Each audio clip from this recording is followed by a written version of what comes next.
Hi friends, ಇವತ್ತು ನಾನು ready ಮಾಡೋ ರೆಸಿಪಿ ಬಂದ್ಬಿಟ್ಟು ತಿರುಪತಿ ದೇವಸ್ಥಾನದಲ್ಲಿ ವಿಶಿಷ್ಟವಾಗಿ ಕೊಡುವಂಥ ಸ್ವೀಟ್ ಪೊಂಗಲ್ ಹೇಗೆ ರೆಡಿ ಮಾಡೋದು ಅಂತ ತೋರಿಸ್ಕೊಡ್ತೀನಿ. ಬನ್ನಿ ಫ್ರೆಂಡ್ಸ್. ಅದಕ್ಕೆ ಬೇಕಾಗಿರೋ ಇಂಗ್ರೀಡಿಯೆಂಟ್ಸ್: 1 ಟೀ ಗ್ಲಾಸ್ ಅಕ್ಕಿ, 1 ಟೀ ಗ್ಲಾಸ್ ಹೆಸರುಬೇಳೆ, ಅದನ್ನು ನೀಟಾಗಿ ತೊಳೆದಿಟ್ಕೋಬೇಕು.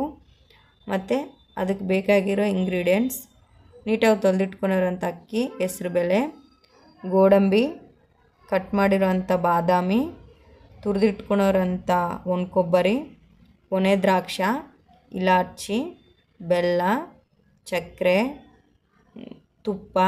ಈಗ ಹೇಗೆ ಮಾಡೋದು ಅಂತ ತೋರಿಸ್ಕೊಡ್ತೀನಿ. 1-2 ಟೇಬಲ್ ಸ್ಪೂನ್ ತುಪ್ಪ ಹಾಕ್ಬಿಟ್ಟು, ಈಗ ತುಪ್ಪ ಬಿಸಿಯಾಗಿರೋ ನಂತರ ಹೆಸರುಬೇಳೆ ಅಕ್ಕಿ ಹಾಕ್ಬಿಟ್ಟು ನೀಟಾಗಿ ಕಲಿಸ್ಬೇಕು.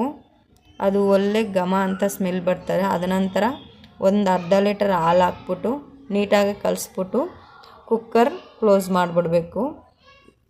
ಒಂದು 4-5 ವಿಸಿಲ್ ಬಂದಮೇಲೆ, ವಿಸಿಲ್ ಹೋದ್ಮೇಲೆ ಲಿಡ್ ಓಪನ್ ಮಾಡಿಬಿಟ್ಟು, ಈಗ ಈಸಿಯಾಗಿ ಮಾಡೋದು ತೋರಿಸ್ಕೊಟ್ಟಿದ್ದೀನಿ ನಾನು ಕುಕ್ಕರಲ್ಲಿ. ತುಂಬ ಈಸಿಯಾಗಿರ್ತದೆ. ಈಗ ಅದಕ್ಕೆ ಬೆಲ್ಲ ಸಕ್ಕರೆ ಹಾಕ್ಬಿಟ್ಟು ನೀಟಾಗಿ ಕಲಿಸ್ಬೇಕು. ಅದ ನಂತರ ಈ ಕಡೆ ಒಂದು ಚಿಕ್ಕ ಬಾಣಲಿ ಇಟ್ಕೊಂಡು ಒಂದು 4 ಸ್ಪೂನು ತುಪ್ಪ ಹಾಕ್ಬಿಟ್ಟು ಅದು ಚೆನ್ನಾಗಿ ಬಿಸಿ ಆದ ನಂತರ ಡ್ರೈ ಫ್ರೂಟ್ಸ್ ಹಾಕ್ಬಿಟ್ಟು ನೀಟಾಗಿ ಕಲಿಸ್ಬೇಕು. ಈ ಕಡೆ ಜಜ್ಜಿಟ್ಕೊಂಡಿರೋಂಥ ಇಲಾಚಿ ಹಾಕ್ಬಿಟ್ಟು ನೀಟಾಗಿ ಕಲಿಸ್ಬೇಕು.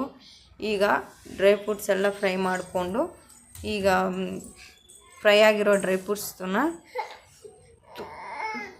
ಪ್ರಸಾದಕ್ಕೆ ಹಾಕ್ಕೊಂಡು ನೀಟಾಗಿ ಕಲಿಸ್ಬಿಡ್ಬೇಕು. ಅಷ್ಟೇ ಫ್ರೆಂಡ್ಸ್, ಸ್ವೀಟ್ ಪೊಂಗಲ್ ರೆಡಿ.